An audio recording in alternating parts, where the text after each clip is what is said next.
미국은 1945년 8월 6일 히로시마에 8월 9일 나가사키에 인류 최초로 원자폭탄을 투하했습니다. 히로시마에 15만 명이 삽시간에 죽었고 나가사키에 7만 명이 죽었습니다. 1945년 8월 15일 일본 히로히토 쇼와 천황은 라디오를 통해서 연합국의 무조건 항복을 선언하게 되어졌고 2차 대전이 종식되었습니다. 이렇게 해서 대한민국은 36년 만에 강복의 이 기쁨을 누리게 되어졌습니다. 올해 2025년은 대한민국 강복 80주년의 해인 것입니다.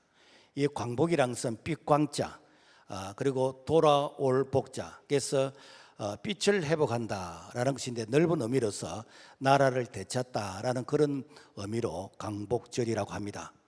그래서 강복절은 대한민국의 독립과 자유의 소중함을 생각하고 나라를 위해 헌신한 분들의 희생을 감사하며 자유의 소중함을 다시 한번 느끼면서 그래서 대한민국을 지켜야 한다는 그런 결단을 다시 한번 새기는 날인 것입니다. 앞으로는 우리 민족에게 강복절 같은 역사는 없어야 합니다. 강복 그 자체는 기쁜 날이지만은 그러나 36년 동안 우리 민족이 겪었던 그 수치와 그 고통은 이루 말할 수가 없습니다. 농민들이 1년 동안 농사를 지으면은 공출이라는 명목으로 일본 굴량미로 다 빼앗기야만 했고, 그리고 조선의 젊은이들이 일본군의 그 전쟁의 총알바지로 동원이 되어졌고, 조선의 처녀 20만 명이 일본 군인들의 성적 놀이개로 끌려가서 수치와 모욕을 당했습니다. 이러한 아픈 역사는 결코 우연히 일어난 것이 아닙니다. 당시 조선이 당파 싸움을 하고 힘이 없는 나라는 강대국의 그야말로 먹이 사슬이 되었다라는 것입니다. 여러분, 병을 잘 치료하는 것보다도 예방이 더 중요하듯이 독립운동보다도 이렇게 나라를 빼앗기지 않는 예방이 훨씬 더 중요하다라는 것입니다. 우리나라 역사와 비슷한 이런 역사가 성경에 있습니다. 바로 유다 나라가 바벨론 포로에 점령당해서 포로 생활 70년을 경험했던 그런 아픔과 스름의 역사인데, 그래서 바사 제국, 페르시아 제국의 이 고레스 왕이 이제는 약소국가 유다 민족을 본국으로 돌아가도록 했습니다. 그래서 유다 민족의 실력에 의해서 이렇게 해방돼서 돌아간 게 아니라 바로 바사 제국의 고레스 왕에 의해서 그들이 꿈에도 그리던 이제는 고향을 돌아가게 되어졌습니다. 그 당시의 감격을 시편 126편은 우리가 꿈꾸는 것 같았도다라고 기록하고 있습니다. 우리 참 이렇게 대한민국도 8.15 해방이 사실 우리 실력으로 된 게 아니에요. 강대국에 의해서 된 것이고, 그리고 그 강대국에 의해서 어느 날 갑자기 이렇게 강복이 되다 보니까 그야말로 그 순간이 이게 꿈인지 이게 현실인지 참 이렇게 실감이 나지 않을 정도로 그 감동은 이루 말할 수가 없었습니다. 자, 그래서 우리가 해방의 기쁨도 중요하지만은 다시는 이런 일이 일어나지 아니해야 되겠다. 그래서 성경은 어떤 고통이 있기 전에 항상 미리 이렇게 경고하는 그 예방으로서 미리 말씀하시는 이러한 부분들이 성경 전체가 다 이렇게 기록이 되어져 있다라는 것입니다. 그래서 우리가 성경은 항상 보면은 하나님이 앞으로 일어날 일들에 대해서 경고를 먼저 합니다.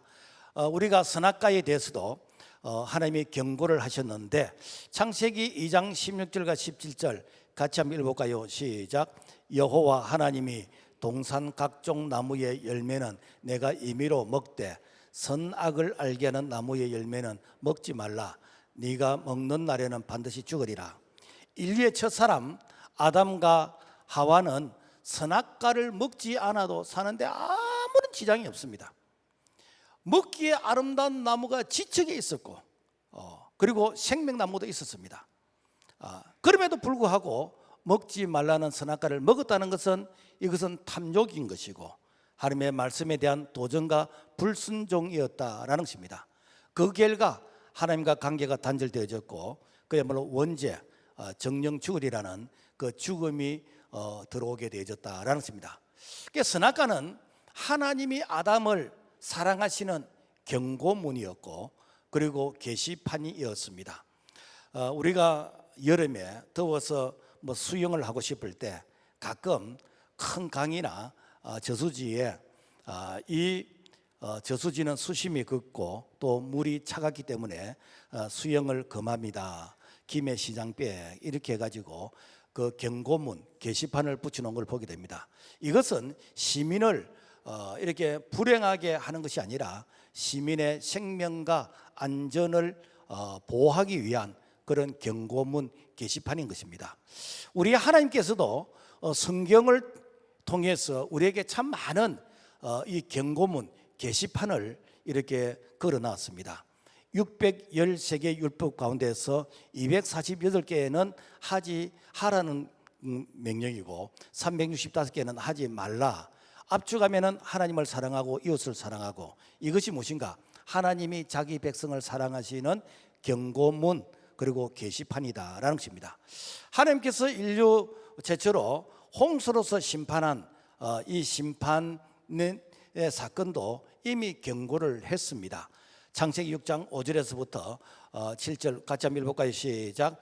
여호와께서 사람의 죄악이 세상에 가득함과 그의 마음으로 생각하는 모든 계획이 항상 악할 뿐임을 보시고 내가 창조한 사람을 내가 지면에서 썰어버리되 이는 내가 그것들을 지었음을 한탄함이니라.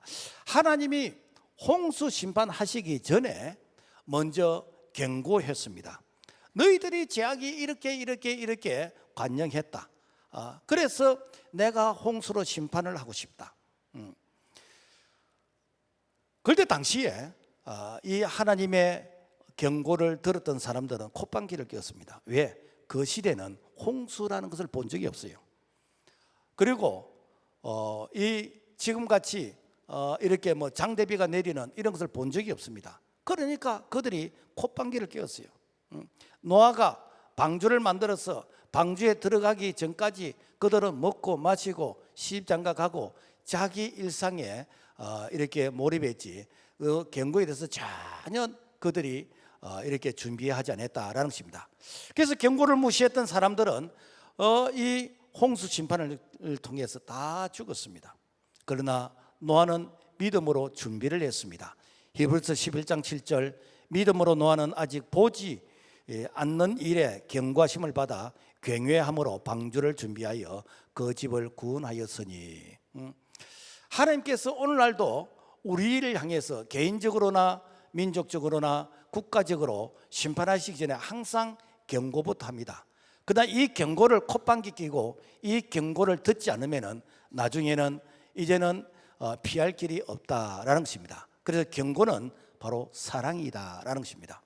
우리가 십계명도 하나님의 언약이지만은 이 말씀이 또한 경고인 것입니다. 출애굽기 20장 5절부터 6절 같이 한번 읽어볼까요? 시작. 나 너 하나님 여호와는 질투하는 하나님인즉 나를 미워하는 자의 죄를 갚되 아버지로부터 아들에게로 3, 4대까지 이르게 하거니와 나를 사랑하고 내 계명을 지키는 자에게는 1000대까지 은혜를 베푸느니라. 십계명은 출애굽한 이스라엘 백성들에게 하나님께서 그들과 계약, 언약을 맺었습니다.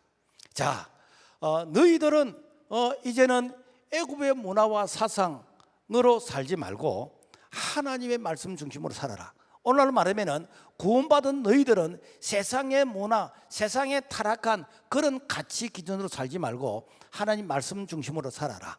그래서 하나님 말씀 중심으로 살면은 1000대까지 내가 너에게 복을 주겠지만은, 그러나 하나님의 말씀을 너희들이 거절하면은 3, 4대가 망한다. 왜 3, 4대가 망한가? 여러분요, 3, 4대가 망하면은 대가 끊어져 버리는 거예요. 그래서 복은 1000대까지 주시지만은 이 저주는 3, 4대까지 임하게 된다라고 하면서 하나님께서 먼저 경고하셨다라는 것입니다. 우리가 성경을 보면은 하나님께서 축복과 저주도 이미 경고를 통해서 이렇게 기록해 두고 있습니다. 신명기 28장 1절부터 14절은 축복의 말씀이고, 그리고 15절에서부터 이제 끝절까지 말씀은 저주의 말씀인데, 너희가 말씀에 순종하면 들어가도 복을 받고 나가도 복을 받고 하는 일마다 이렇게 복을 받게 될 것이다.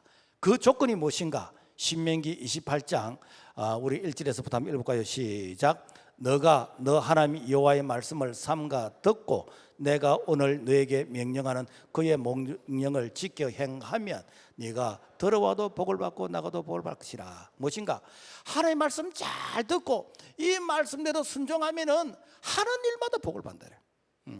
왜? 하나님께서 복을 주시기 때문에.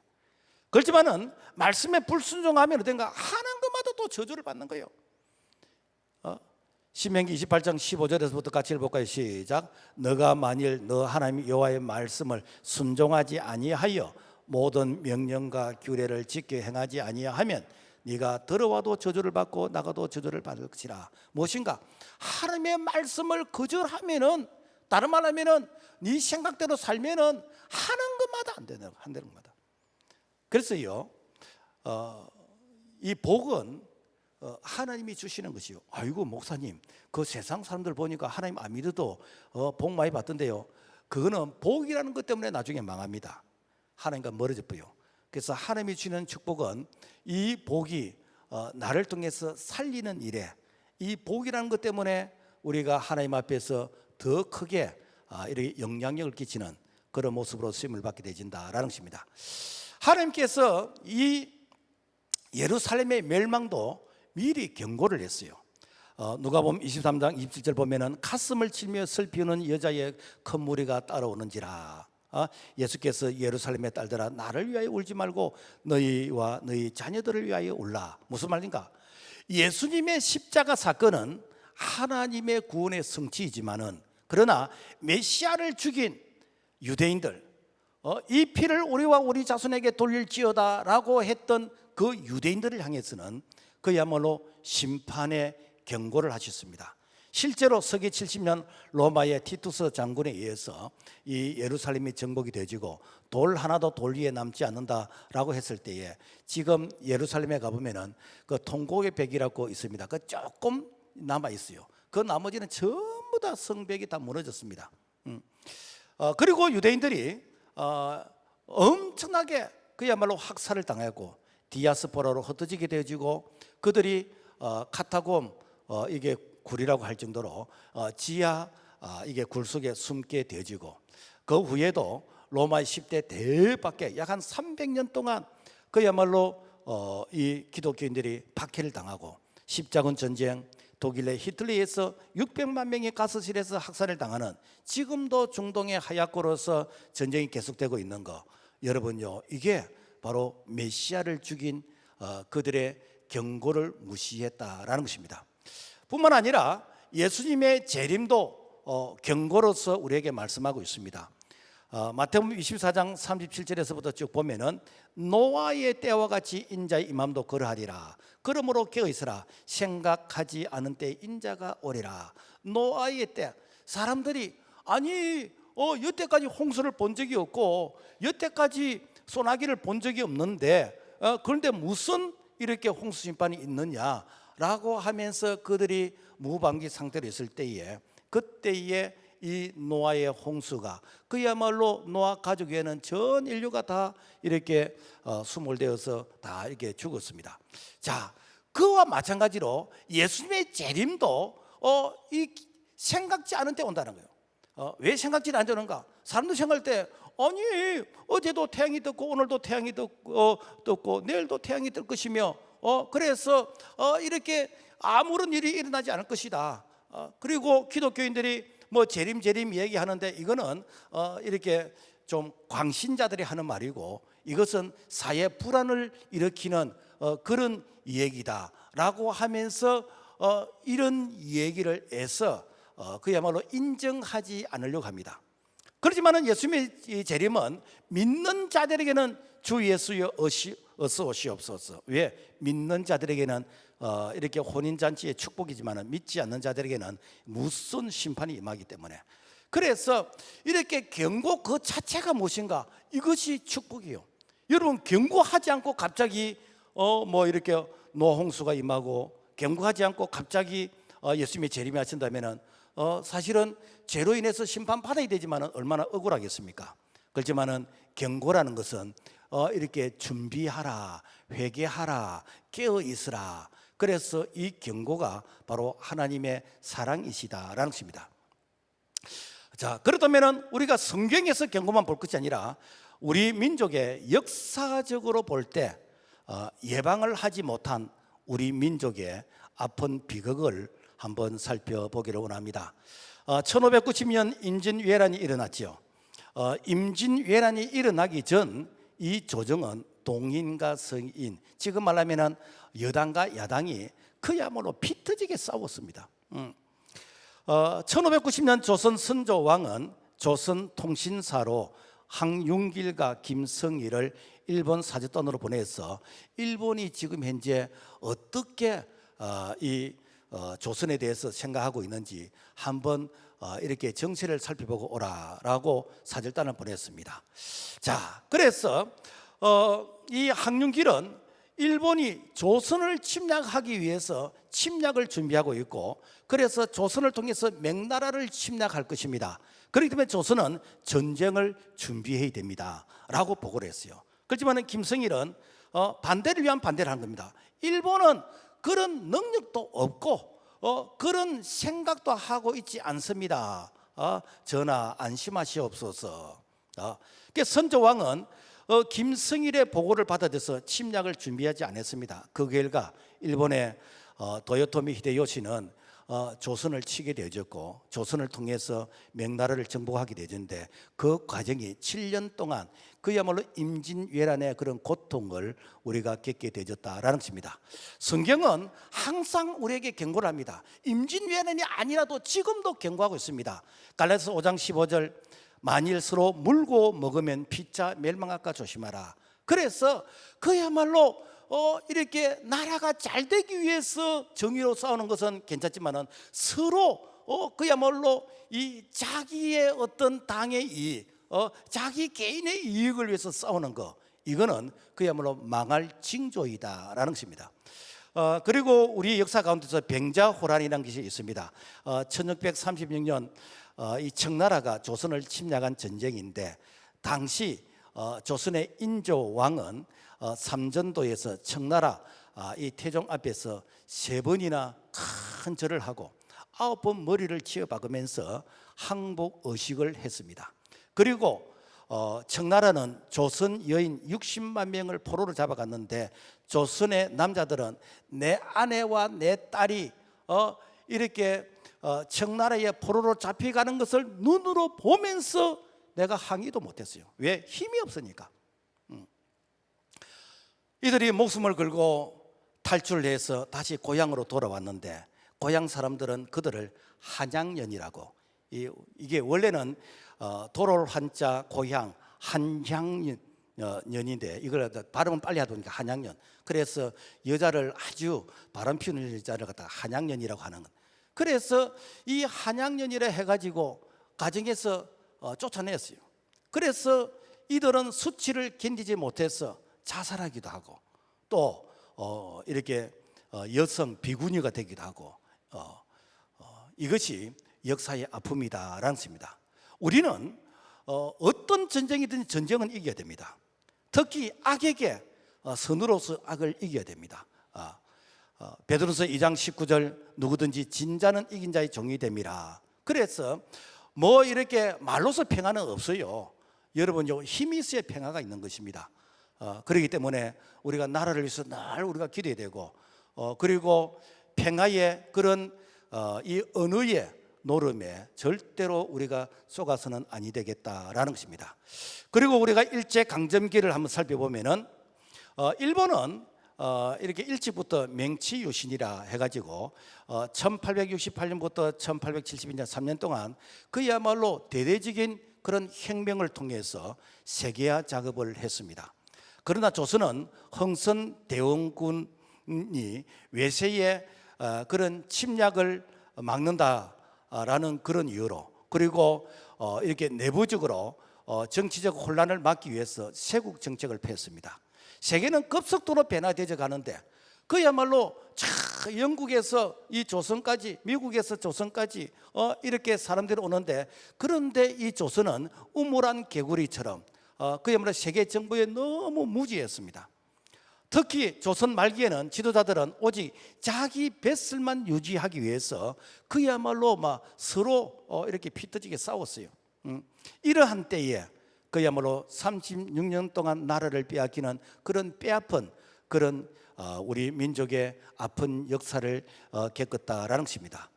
자, 사실은요, 우리가 뭐 일본 사람들에게 뭐 나라를 뺏겨서 뭐 일제 외놈하고 욕하는데, 일본 아니라도 그 시대는 나라를 빼앗길 수밖에 없었습니다. 왜? 힘이 없으니까. 강대국의 먹이 사슬이니까. 우리는 이럴 때에 늘 좋은 지도자를 달라고 기도해야 됩니다. 지도자 한 사람의 그 판단력이 나라의 흥망성쇠를 좌우한다는 것입니다. 그래서 디모데서 2장 1절에서 2절 한번 읽어볼까요? 시작. 모든 사람을 위하여 간구와 기도와 도구와 감사를 하되 임금들과 높은 지위에 있는 모든 사람을 위하여 하라. 이는 우리가 모든 경건과 단정함으로 고요하고 평안한 생활을 하려 함이라. 그래서 지도자 한 사람에 의해서 나라가 평안하기도 하고, 지도자 한 사람에 의해서 나라가 엄청난 어려움을 당기도 하고, 심지어는 나라를 빼앗기는 그런 수모를 당하게 되지는 이런 일들이 그야말로 지도자의 판단과 결정에 의해서 있기 때문에, 그래서 우리는 늘 지도자를 위해서 공사석에서 기도해야 된다라는 것입니다. 우리가 1950년 6.25 전쟁의 비극도 결코 우연이 아닙니다. 해방 후에 박헌영은 모두가 평등한 사회, 그리고 토지를 무상으로 이렇게 나눠주겠다, 그러면서 조선인민공화국, 소위 말해서 남노당을 창당해서 국민의 78%를 공산당에 가입시켰습니다. 왜냐하면 그 당시에 약 한 3분의 2가 소작인으로서 땅이 없었어요. 그런데 땅을 공짜로 나눠준다, 그리고 머슴들에게 주인하고 똑같은 그런 평등의 그런 사회가 온다라고 하니까, 그때 당시에 78%가 와, 우리에게 꿈과 같은 이런 세상이 왔으면 좋겠다, 공산당에 다 가입을 했습니다. 그래서 박헌영은 78%의 이 공산당의 이 지지를 근거로 해서 북한의 김일성이를 찾아가서 남침을 유도해서, 그래서 김일성이가 적화 통일을 하게 되는 그 정보, 바로 이 자료의 근거가 박헌희가 가입시켰던 78%의 그 공산당의 그 자료였다라는 것입니다. 그래서 북한은 김일성은 소련의 스탈린과 중국의 마오쩌둥을 이렇게 설득을 시켜서, 그래서 소련을 통해서 이게 무기 탱크를 지원을 받고 중국을 통해서 병력을 지원받기로 약속을 하고 이렇게 전쟁을 준비했습니다. 그 당시 남한 한국에는 그야말로 소총도 군인들에게 다 제대로 취급이 안 되는 정말 허접했습니다. 뿐만 아니라 탱크도 없었고 뭐 비행기는 아예 없었고 국방력이 정말 허술했습니다. 거기다가 또 군대 안에 이렇게 간첩까지 있는 이런 현실이었습니다. 자, 뿐만 아니라 그 당시 남한 사회는 박헌영을 중심으로 해서 미군 물러가라, 그야말로 데모가 끊이질 않았어요. 그래서 사실 미국은요, 다시 그때 당시 이 대한민국을 포기를 했습니다. 그래서 1949년 6월 30일 극소수만 남겨놓고 다 미군이 오키나와로 철수를 했어요. 그리고 미 국무장관 에치슨이 한국을 방위선에서 제외를 했습니다. 그래서 소위 말해서 에치스 라인이라 해가지고 한국은 공산화돼도 이렇게 뭐 괜찮다라는 그런 어떤 이 마음으로 이 미국 방위선에서 이렇게 제외를 했어요. 이것이 1950년 1월 12일인데 이때의 김일성은 우리가 평화적으로 남북 통일하자, 평화를 제외했어요. 그리고는 어떤가? 실제로는 뒤에서 이렇게 적화 통일을 위해서 전쟁을 준비했는데, 이 에치스 라인을 발표한 지 불과 5개월 만에 6.25 전쟁이 일어났다라는 것입니다. 어쩌면 오늘날도 우리가 판문점 평화회담 얼마나 좋은 말입니까? 여러분, 평화가 말로서 되는 것입니까? 종이로서 되는 것입니까? 그리고 우리가 이렇게 시도 때도 없이 사람들이 미군 물러가라 그러고 전작권 한수하자고 선동하는데, 이것이 북한이 6.25 때처럼 또다시 남침을 오판할 수 있는 그런 정보를 제공해서는 아니 되겠다라는 것입니다. 그래서 아무리 우리가 이념과 사상에 어떤 그런 입장이 있다 할지라도 우리가 나라를 위해서는 한마음이 되어야 되는 것이고, 절대로 6.25 같은 이런 일들이 다시는 일어나서는 아니 되겠다라는 것입니다. 그래서 느헤미야는 정말 이렇게 유다 나라를 위해서 눈물로써 기도했어요. 느헤미야 1장 3절과 4절 같이 볼까요? 그들이 내게 이르되 큰 환난을 당하고 능욕을 받으며 예루살렘 성은 허물어지고 성문들은 불탔다 하는지라 내가 이 말을 듣고 앉아서 울고 수일 동안 슬퍼하며 하늘의 하나님 앞에서 금식하며 기도하여. 여러분, 참 이렇게 예루살렘의 그 성벽이 무너지고 성전이 무너져서 눈물로 기도하는 것은 좋지만은, 여러분요, 이런 기도를 하기 전에 안 무너지면 더 좋잖아요. 이런 기도를 하기 전에 나라를 빼앗기지 않는 것이 더 중요하잖아요. 오늘 우리가 정말 고통과 어려움을 겪는 가운데서 회개하는 것보다는 이런 고통과 어려움을 겪지 않고 우리가 자유 대한민국을 지키는 이것이 지혜인 것이고, 이것이 바로 믿음인 것이고, 바로 정의가 되어야 될 줄로 믿습니다. 오늘날 남북 이념 대결의 비극도 마찬가지입니다. 1945년 8월 15일 일본이 이제 무조건 항복을 함을 통해서, 그래서 이 일본이 그동안에 이제 이 경찰과 관리들이 삽시간에 싹 빠져나갔어요. 왜? 이따가는 이 조선 사람들에게 맞아 죽을 것 같으니까. 그러니까 그들이 그야말로 삽시간에 이런 소위 말해서 공무원들과 이런 경찰들과 관리들이 빠져나가고 나니까 그 행정 공백이 이제는 마비가 되어 버렸어요. 그러니까 여러분 생각해 보세요. 면장도 있었고 도지사도 있었고 뭐 이장도 있었는데 이런 사람들이 한꺼번에 이제 다 빠져나가 버리니까, 그러니까 이 사회가 극심한 혼란이 생겼어요. 그래서 그 일본 제국에 도움을 주었던 사람들, 그런 사람을 향해서 집단적으로 폭행을 하고 그리고 친일파에 대한 이렇게 보복의 이런 감정이 들끓고 있고, 자익과 우익이 갈등을 하고 그야말로 힘 있는 사람들의 사회를 주도하는 이 사회가 너무너무 혼란스러운 이러한 때에, 이때에 이 한반도를 신딱 통치를 하게 돼 있어요. 38선을 그어서 38선 이남은 미군이 자유민주주의를 통치를 하게 되었고, 38선 이북은 소련군이 사회주의 공산주의로 이렇게 통치를 하게 되었습니다. 그래서 남북이 이렇게 서로 통일하기를 원했지만은 이 통일이 되지를 않았어. 그래서 남한은 유엔군의 감시하에서 총선을 치러서 1948년 7월 17일 헌법을 제정하고, 우리가 제헌절이라 그러잖아요. 그래서 헌법을 공포하게 되었고, 그리고 8월 15일 이렇게 자유 대한민국 정부가 수립이 되어졌습니다. 그래서 유엔이 국제법이 인정한 대한민국은 바로 1948년 8월 15일, 그래서 건국이 바로 77주년이 되어진다라는 것입니다.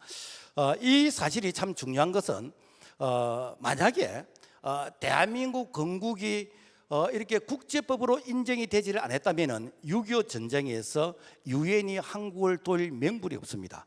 만약에 오늘날 사람들이 1919년 그때가 대한민국 건국으로 생각하면, 이거는 6.25는 민족의 내전이 되어서 자기들끼리 싸우는데 국제사회가 거기에 참여할 이유가 뭐이냐, 이렇게 해서 그야말로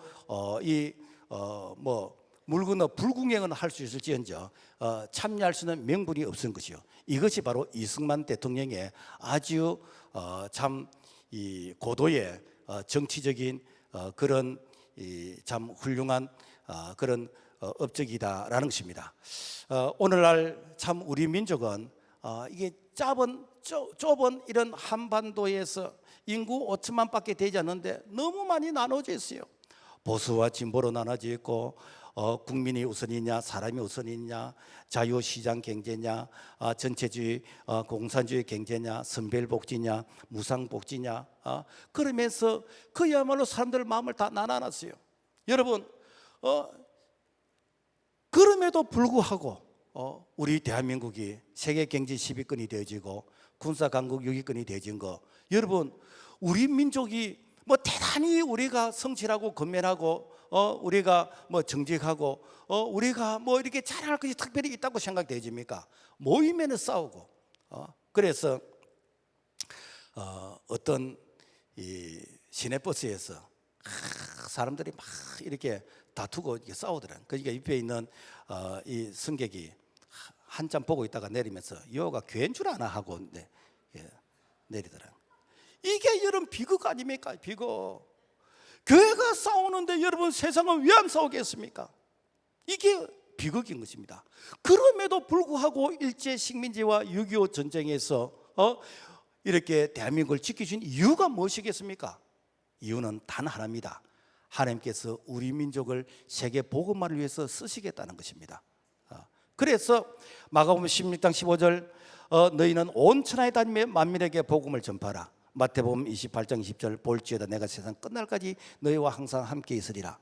복음 전파는 이 사명 때문에 그래서 선교사를 파송한 숫자를 놓고 볼 때는 미국이 제일 많지만은 그러나 인구 비율을 볼 때는 대한민국이 제일 많습니다. 하나님께서 우리 민족을 통해서 땅까지 복음 전한 이 사명을 위해서 하나님께서 축복의 촛대를 우리에게 심어주셨고 그야말로 위기 가운데서 다시 오토기처럼 일어설 수 있던 이 비결은 하나님이 보호하사 대한민국 만세인 줄로 믿습니다.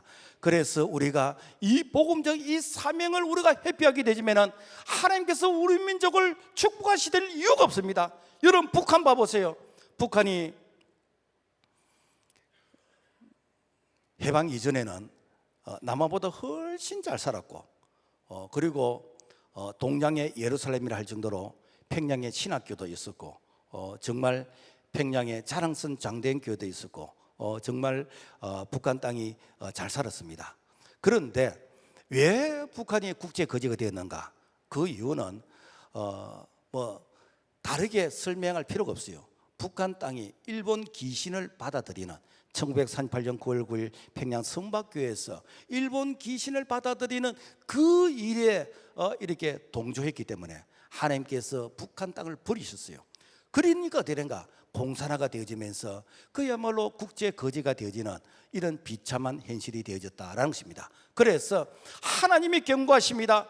우리가 역사의 이런 아픔을 이렇게 교훈적으로 우리가 보면서 이런 일들이 일어나지 않기 위해서는 우리 다음 세대들에게 이런 아픔을 물려주지 않기 위해서는 오늘 우리가 말씀의 거울 앞에 깨어서 정말 하나님의 정의, 하나님의 말씀의 가치를 바르게 실천하는 우리가 되기를 주의 이름으로 부탁을 드립니다. 그 다음에 유다민족과 대한민국 역사의 영적 교훈을 살펴볼 것인데 이 이스라엘의 이 유다민족하고 대한민국하고는요 역사적으로 비슷한 게 너무 많습니다.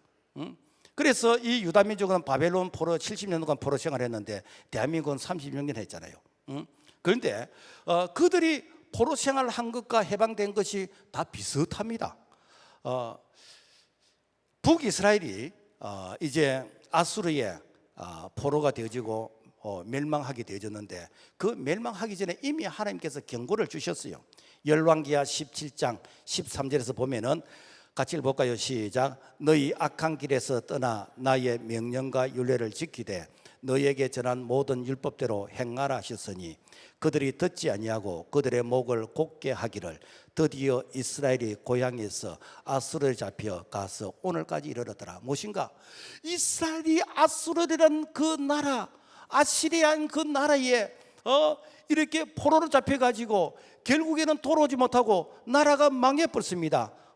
주전 722년에 나라가 완전히 망했어요. 왜 망했는가? 하나님의 경고를 무시했기 때문에.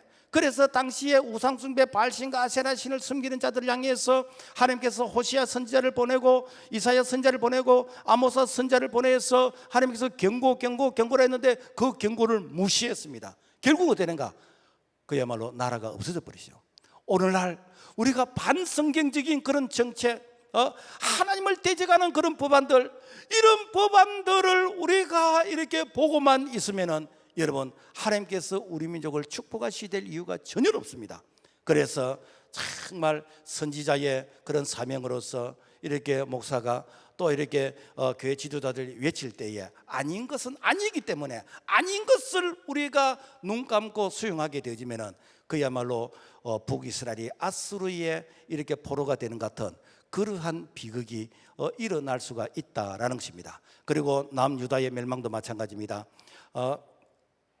예레미야 27장 6절에서 쭉 말씀 보면은 이제 내가 이 모든 땅을 내 종 바벨론 왕 느부갓네살에게 주었고 바벨론에서 70년이 차면 내가 너희를 돌보고 나의 선한 말을 너희에게 성취하여 너희를 이곳으로 돌아오게 하리라. 무슨 얘기인가? 하나님은 예레미야 선지자 이사야 선지자를 통해서 유다 백성들에게 회개를 촉구했습니다. 그렇지만 그들이 그 회개를 듣지 않았어요. 그래서 BC 586년에 바벨론에 의해서 나라가 망하게 됐습니다. 그래서 망하고 나서 그들이 바벨론 강가에 앉아서 우리가 그때에 하나님의 말씀을 들어야 되는데 왜 그때 우리가 말씀을 듣지 않았는가? 우리가 하나님 앞에 성전 예배를 왜 우리가 이렇게 무시했던가? 그러면서 그들이 막 회개하고 그 회개했을 때 다시 이제는 바사 제국의 고레스 왕에 의해서 이제 그들이 본국으로 돌아오게 되어지는 그러한 해방의 기쁨을 누리게 되었습니다. 자, 그렇다면은 그 유다가 바벨론에 이렇게 망하게 된 이유가 무엇인가? 이유는 간단합니다. 하나님의 말씀을 부정하고 그들이 이렇게 우상을 만들어서 이 우상이 하나님이다, 이 우상이 우리를 복을 줄 것이다 라고 하면서 하나님을 배신한 것이요. 여러분, 오늘 우상이 무엇입니까? 배금주의 사상, 황금만능주의 사상, 물질만능주의 사상. 돈만 있으면 된다. 돈만 있으면 하나님께 기도 안 해도 된다. 돈만 있으면 이 돈이 모든 것을 해결해 준다 라고 하는 이 돈신, 이 재물의 신, 이것이 그야말로 오늘 우리의 신앙을 병들게 하고 있다라는 것입니다. 그래서 우리가 늘 이렇게 하나님께 복을 달라고 기도하는데 사실은 여러분요, 기독교의 저거 무엇인가? 축복입니다. 이 하나님 앞에서 우리가 그 사명으로서 비전으로서 복을 받지 않으면요, 이 복이란 것이 타락하고 변질되어서 결국 이것이 어떠는가? 그야말로 썩고 부패하게 되는 것이요. 그래서 우리는 반드시 사명 때문에, 소명 때문에 하나님 나라 확장을 위해서, 생명을 살리는 일을 위해서 우리가 복을 받아야 되고 그리고 우리의 축복이 이렇게 사용되어져야 될 줄로 믿습니다. 여러분, 로마가 왜 망했지요? 로마가 약 한 500년 동안 지중해를 다 정복하고 있었습니다. 그런데 로마가 이렇게 망한 것은 외부의 세력에 의해서 망한 거 아닙니다. 그야말로 너무 이렇게 로마가 이렇게 강대국으로서 이 평안하다 보니까 내부적으로 그야말로 타락하게 되는 것이요. 얼마나 타락을 했는가? 그들이 이렇게 이 폼페이 그 화산 폭발을 했던 거 지금 발굴해서 관광지로 많이 개발되어 있거든요. 그때 가보면 그때 당시에 동성애를 했고 그때 당시에 이 공중 목욕탕에서 집단 섹스를 하는 그 시대에 그런 일이 있어요. 그 시대에. 그러니까 하나님 보실 때에 그야말로 이 로마가 망할 수밖에 없었습니다. 왜 우리가 이런 것을 역사적으로 알아야 되지요? 이런 일들이 결코 우리와는 무관하지 않다라는 것입니다. 그러므로 우리는 늘 역사의 교훈 가운데서 참 이렇게 예방하는 자, 경고를 우리가 이렇게 무시하지 말고 이렇게 잘 준비하는 이런 자들은 절대로 이렇게 유비무한 미리 준비하면은 우환이 없을 줄로 믿습니다. 선지자의 경고를 무시하지 말라는 것이요. 하나님은 시대마다 선지자를 세워서 하나님의 뜻을 전했습니다. 그래서 아모스 3장 7절의 말씀 보면은 주 여호와께서는 자기의 비밀을 그 종 선지자들에게 보이지 아니하고는 결코 행하심이 없으시리라. 무슨 얘기인가? 하나님께서 심판을 하시고 하나님께서 자기를 하시는 반드시 선지자를 세워서 미리 말씀하게 하신다. 미리 경고하게 하신다. 미리 말씀을 주시는 거예요. 그래서 당시에 선지자들이 왕의 것이 왕이여 이렇게 그것은 잘못되었습니다. 그러면서 이렇게 다니엘도 모세도 이사야도 선지자들이 그 시대에 하나님의 나팔이 되어져서 왕에게 잘못된 것을 지적을 하고 심지어 다니엘은 이렇게 포로로 잡혀간 그런 신분인데도 불구하고 왕이여 우리가 왕의 말에 대답할 필요가 없습니다. 사실은 하나님께서 건져내실 것입니다 라는 이런 담대함이 어디서 났습니까? 바로 하나님의 입이 되었기 때문에 가능했다라는 것입니다. 오늘날 선지자의 사명이 누굽니까? 목사인 것입니다. 하나님께서 로컬 처치 지역교회에 하나님께서 목사를 선자로 세워서 시대마다 하나님의 뜻을 선포하게 하고 하나님의 정의와 공의를 외치도록 했습니다. 그래서 성도들이 바른 가치관을 가지고 시대를 분별할 줄 아는, 그래서 시대의 바른 길을 갈 수 있도록 이렇게 목사를 선자로 세워서 이 하나님의 입이 되도록 했는데, 언제부턴가 이렇게 목사에게 프레임을 씌워놨어요. 정교분리라는 이 말, 그 말은 틀린 말이에요.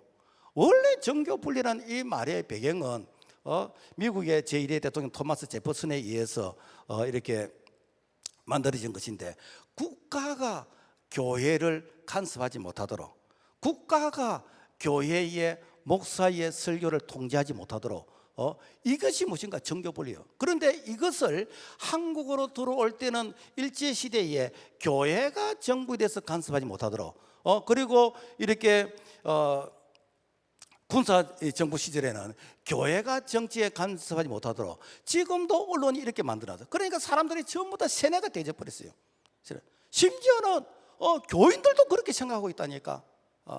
여러분요, 목사가 선지자기 사명만 제대로 했다면 여러분 오늘 사회 모든 문제 해결 다 됩니다. 여러분, 목사가 지역 감정을 조장하겠습니까? 목사가 공산주의를 신봉하겠습니까?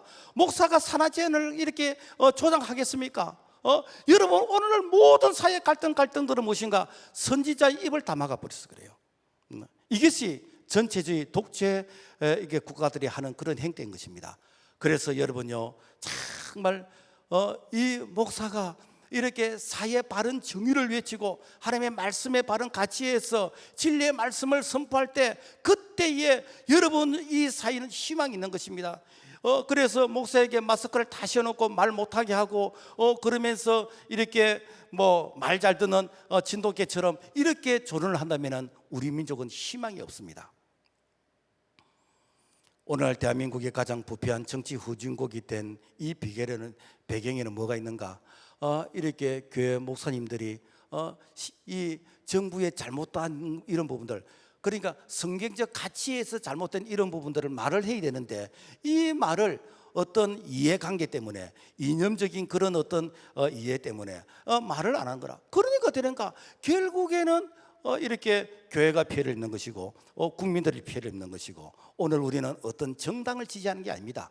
우리는 하나님의 말씀에 근거해서 시대에 나팔이 되어서, 그래서 바른 목소리를 낼 때에 그야말로 건강한 대한민국이 되는 것이고, 그리고 하나님께서 축복하시는 이 나라 이 민족이 될 줄로 믿습니다.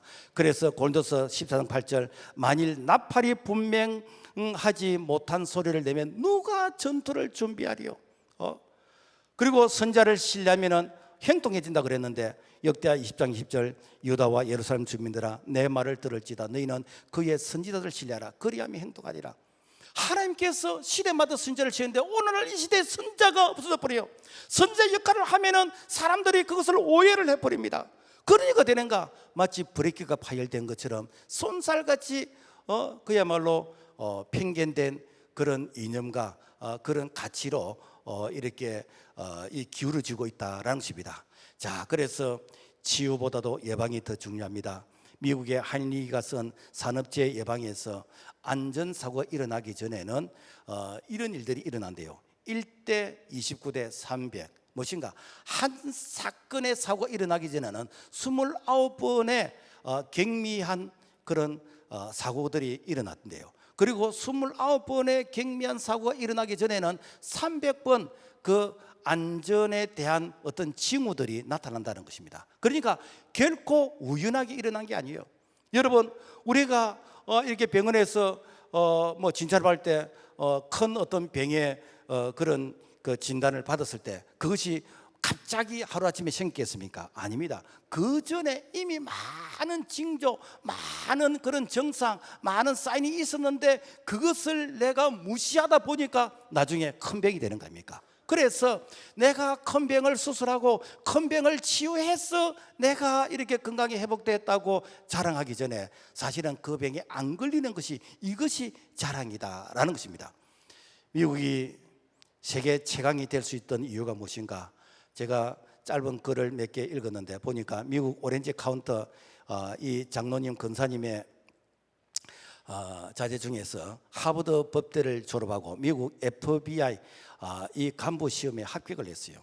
그런데 몇 달이 지났는데도 불구하고 아무런 소환이 없어요. 그래서 변호사를 통해서 알아봤더니 이 미국의 이 시민권을 가지고 북한을 고등학교 때 한 방문을 했는데 북한이 적성국가인데 북한을 방문했으면은 돌아와서 반드시 이민국에 보고를 해야 되는데 그걸 보고를 안 했어. 보고를 안 했지만은 미국 정부는 알고 있는 거라. 그래서 당신 같은 이런 사람을 우리나라 고급 정보를 맡아서 관리하는 그러한 이렇게 국가 공무로 채용을 할 수 없다. 라고 해서 그래서 이 채용을 거절했다. 그래서 지금 뭐 택시 운전을 하고 있다고 그러는데 또 한 분은 UCLA 대학 경영학과를 졸업하고 경찰 간부 시험에 합격을 했는데 역시 6개월이 지났는데도 불구하고 임무를 주지 않더라는 거예요. 그래서 변호사를 통해서 사실을 알아보았더니 자기 이모부가 한국에서 통진당 간부로서 북한을 여러 번 방문을 했더래요. 그래서 이 자료에 의해서 우리가 이렇게 경찰의 간부가 이 미국의 고급 정보를 이 북한에 넘겨주는 그러한 일이 일어나서는 안 되겠다라고 해서 그래서 이 경찰 간부로 채용하지 않았다라는 것입니다. 여러분, 미국이 무섭지 않습니까?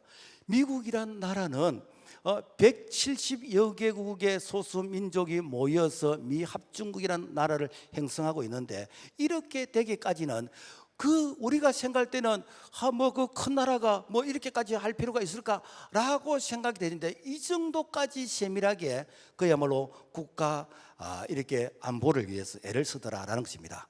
여기 비해서 우리는 어떻게 할까 없을까? 우리는 너무 허술한 부분이 많아요. 신앙생활은 말씀의 경고를 듣고 예방하는 것입니다. 그래서 우리가 예배생활, 기도생활, 말씀, 여러분 이게 좀 더 예방하는 거 아닙니까? 다가올 환난을 미리 우리가 예방하는 거 아닙니까? 말씀을 맺겠습니다. 우리 한국 사람의 기질 중에서 안 좋은 기질이 있습니다. 무엇인가?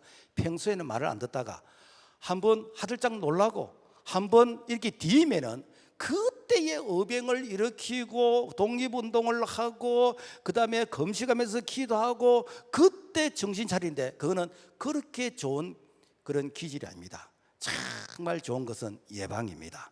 그래서 치유보다 예방이 더 중요한 것입니다. 우리가 우리나라에 다시는 우리 민족의 아픔에 이런 역사가 다시는 일어나지 않기 위해서는 설마 하지 말고 우리가 말씀의 근거 기초에 의해서 정말 나라를 위해서 기도하고 정말 성경적 가치를 이렇게 바로 세울 수 있는 그런 우리 교회 그리고 참 한국 교회 사명이 되기를 주의 이름으로 부탁을 드립니다. 하나님 아버지 감사합니다. 어느 날 갑자기 우연히 일어나는 것이 아니라 참 이렇게 많은 징조를 통해서 우리에게 미리 사인을 주시는데 하나님이 우리가 깨달아 알면서 미리미리 준비하는 자 될 수 있도록 도와주시옵소서. 예수 이름으로 기도합니다. 아멘.